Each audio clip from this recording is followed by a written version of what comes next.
Évangile de Jésus-Christ selon saint Matthieu. Comme Jésus arrivait sur l'autre rive du lac, dans le pays des Gadaréniens, deux possédés sortirent du cimetière à sa rencontre. Ils étaient si méchants que personne ne pouvait passer par ce chemin. Et voilà qu'ils se mirent à crier « Que nous veux-tu, Fils de Dieu? Es-tu venu pour nous faire souffrir avant le moment fixé ?» Or, il y avait au loin un grand troupeau de porcs qui cherchait sa nourriture.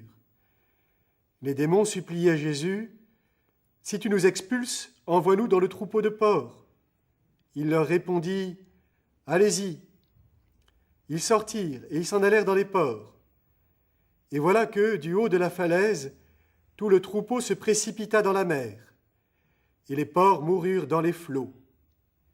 Les gardiens prirent la fuite, et s'en allèrent en ville annoncer tout cela, avec l'affaire des possédés.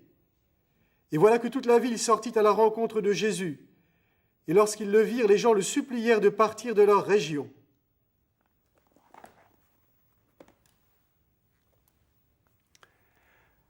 Comment se fait-il que nous nous demandions encore bien souvent, puisque Dieu est tout-puissant, pourquoi est-ce qu'il n'intervient pas directement contre le mal ? Regardez, vous avez entendu? Quelle pagaille! Enfin, dans cet évangile, nous voyons bien que Jésus est tout-puissant. Il agit à bras forts contre les démons qui ne peuvent rien contre lui, qui se soumettent. Il agit sur les animaux, puisque ce grand troupeau de porcs va aller se jeter dans la mer. Il agit même, pourrait-on penser, sur la nature, parce que, pour tout dire, Gadara est quand même à plusieurs kilomètres du lac de Galilée, qui est une bien petite mer, et à cet endroit, il n'y a pas de falaise. Donc, c'est à croire que la nature elle-même s'est transformée pour prendre le profil qui convient à l'histoire. Et puis on n'y comprend rien.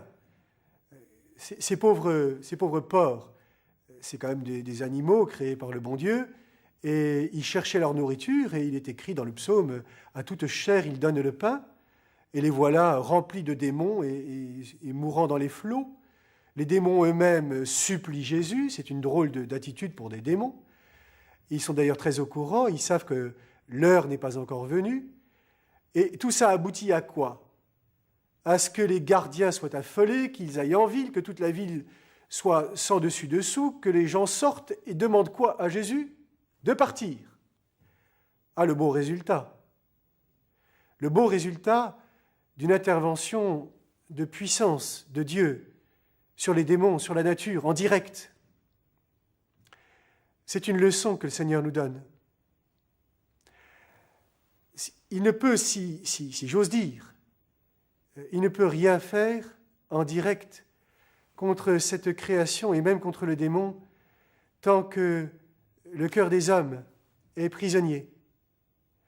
Et il va faire beaucoup mieux à son heure que bouleverser le paysage de la géographie de la terre promise ou de la terre entière, ou modifier le comportement des animaux, ou chasser les démons, comme un vent que l'on pousse au désert. Non, il va venir, il vient dans le cœur des hommes, et c'est-à-dire dans le cœur de ses contemporains qu'il a cherché à convertir, d'abord ceux du peuple élu, et puis aussi ceux du pays païen, comme ceux de Gadara, mais par l'action de ses apôtres. Il va venir, il vient, il est venu, il vient aujourd'hui, comme en ce temps-là, il vient dans le cœur des hommes, avec la douceur et la force et la toute-puissance de la vérité, à laquelle nous devons nous rendre. Et ainsi, il nous convertit, il nous transforme, et c'est par notre conversion qu'il brise définitivement le règne des démons et qu'il transforme complètement la face de la terre. Oui, il vient, c'est aujourd'hui, et c'est aujourd'hui qu'en l'accueillant, nous sauvons avec lui le monde.